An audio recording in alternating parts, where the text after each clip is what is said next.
For me, Spiritism has meant being so much more free than I have been before.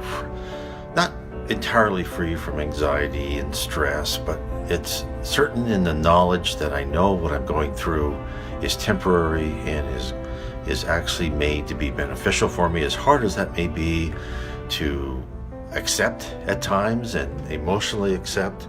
But it has made me much more calm and recognizing when there are trials and tribulations that are here to teach me a lesson. I cannot describe how that has just made my and my family's life so much better and healthier. So the Spiritism for me is a guiding light, how to live a good life on earth and how to be of better service to the Lord and to our fellow human beings. I grew up Lutheran, and then we were involved in the Community of Christ Church, which was formerly the Reorganized Church of Jesus Christ of Latter-day Saints. I got my degree in music, so I was exposed to a lot of Catholic religion. I also went to a Methodist college. I was a choir director of a Presbyterian church and sang in an Episcopalian choir, so I had that exposure to draw from. My father was very spiritual and was very interested in reincarnation and the teachings of Edgar Cayce, or rather the books of Edgar Cayce, and was very knowledgeable on that. He was also very religious as well. But I think that what Spiritism means for me is the fact that it meant to me, it took a lot of the religious aspects, but it also blends philosophy, science, and these other things that make sense to me. Spiritism is the philosophy I'm following. I'm trying to practice the teachings as best as I can. I'm working constantly on my inner reform. So it gives me hope and consolation. It guides my life, and I'm very happy that I have that steadiness and strength now, because I know the answers to many of my questions. Through all these years, I tried to find those answers on several religions, philosophies, doctrines. And only on Spiritism I was able to find a logic behind the mystery of life, behind the pain, behind those questions with no apparent answer. Spiritism is a light in the darkness. The message of Spiritism was really the only message that helped me to understand Jesus and the role that he plays in all of our lives. I was raised a Protestant and a Lutheran, but Spiritism provides me with a personal connection to the spirit realm, to Jesus, to the message of the higher spirits, which I've never seen anywhere else. And it allowed me to begin to transform my mind and my heart, and to really become a person who has working to make a positive difference in the world. Spiritism helps me to understand the world that I live in and the reasons behind why things are the way that they are. It gives me all of this with plausible, logical, evidence-based explanations. And as a result, I have found in Spiritism not only the answers to my questions, but also guidance and inspiration for the way that I see and live my life. Well, I was brought up as a Catholic, and Catholicism left a lot of answers that were not answered, or a lot of questions that were not answered about the afterlife. And with Spiritism, it gave me logical and rational answers about what the afterlife is really like after our physical body dies. And of course, I love Allan Kardec's words. He was the codifier of Spiritism, and he wrote, "Without charity, there is no salvation." My favorite book, I would say, would be the Spiritist book. There are some really powerful prayers in there, and it explains each prayer. It's amazing. It's like every time I open it, it's a new book with new answers for me. The Spiritist book will always be my favorite book, and still continue reading it as much as I can. You know, it does talk about religious aspects, philosophical aspects, scientific, you know, it brings everything together. And that's something that I've looked for, I think, probably my whole life. Of course, Kardec's books are must-reads, but there are other types of books, like the novels by the Spirit authors Andre Louise and Emmanuel, that are so illustrative, and they're such great reads.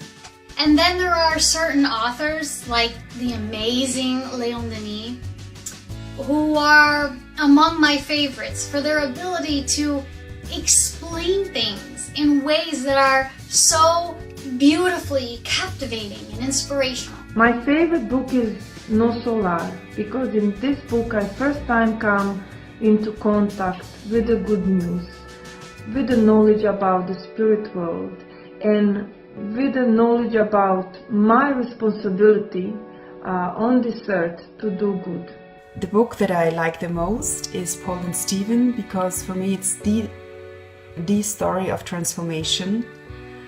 And I know that whatever I've done, I can turn it around. And Paul's story is beautifully written by Emmanuel. And not only that, it's the love and the dedication of Abigail and Stephen, the beautiful descriptions of the time of the old Jerusalem just after Jesus' crucifixion. As someone interested in the dissemination of Spiritism, I see Kardec Radio as a great vehicle to raise awareness about Spiritism and Spiritist concepts. Well, I'm ahead 6 hours of the US, so it's hard for me to listen to many of the programs live. But with a podcast, I can listen anytime I want, and that's true for all the other people who live across the globe as well. And the other option is that now we can just click a button and listen to Kardec Radio like a normal radio station, so whenever we want, we can receive nourishment for our souls. Kardec Radio is my online Spiritist center. Since in Australia I don't have a Spiritist center, this is my daily food for the soul. And we are so grateful for their time and effort and all the opportunities they're giving us to become a better person. It's great to have that available 24/7. The topics are wonderful. They're adding new programming all the time. So whenever I go there, there is something new to see. Is available for small children, for teens, for adults. Some of the programs include Spiritism in Your Life, Happy Life, books psychographed by Chico Javier, from Joanna de Angelis, Spiritist music. Many of whom do not have access to young adult literature and Spiritism that's published in English. And so we've really been trying to make sure that the message of Spiritism gets out to teenagers. You know, sometimes I can't make it to the Spiritist Center, so I'll go there, you know, and listen to one of the shows or the recordings. The other thing I do is before I go to work in the morning, I go and see what's available to listen to. Helps start out the day really great, and I think it's a really great service that they have to offer. But the interesting thing about Kardec Radio is that its programs don't simply present Spiritism. They discuss Spiritism in the broader context of many wonderful topics that in some way relate to Spiritist philosophy, teachings, and ideas. People from many countries are coming together to learn together without the limitations of geography, of distances from the locations where we all are. That Kardec Radio has also given an untold number of incarnated spirits, as well as discarnated spirits, hope and help through the various programs that it offers. I'm most grateful for the movement, because if I didn't find Spiritism this time last year, I probably would be dead. Honestly, that's how bad it was. So it's that powerful. The current English movement, I think it's so important, because a few years ago it was only people from Brazil who were able to talk and to show us the true meaning of Spiritism, the doctrine and everything behind it. But we live in the USA, and so many people who don't speak Portuguese need those answers, need the light, need the consoling. As a member of the Spiritist Society of Virginia, I've seen it firsthand. The center needs to be in English, period. An English-speaking center needs to be in English. When you walk into an English-speaking center, when I walk into an English-speaking center, I feel like I belong there. It's not that I don't enjoy going to centers that have Portuguese, but I think the biggest message for the non-English speaking Spiritists is that in order to really create the conditions that allow for people who speak English to really feel like they're to really feel at home in a center, to really feel like that's their center, English cannot be what you do on Wednesdays. It has to be the fundamental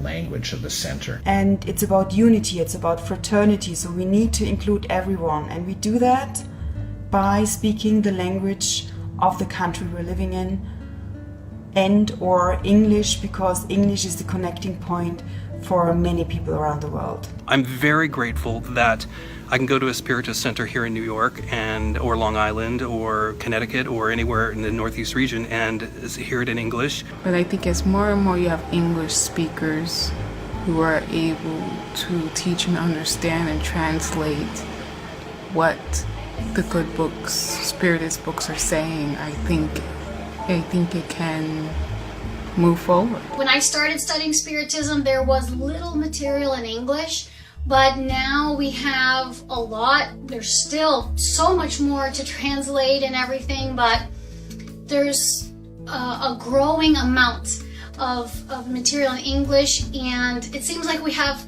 more all the time. So that's really exciting. This literature is being read, it's being discussed, and think of the impact that Spiritist literature in English is going to have, because people all over the world read and speak English. So, and I think that in English, by disseminating Spiritism, we're connecting to more and more people like me who would never have found this message otherwise. People from all around the world are able to communicate and to learn together through English, so that we can reach out to all the people around the world.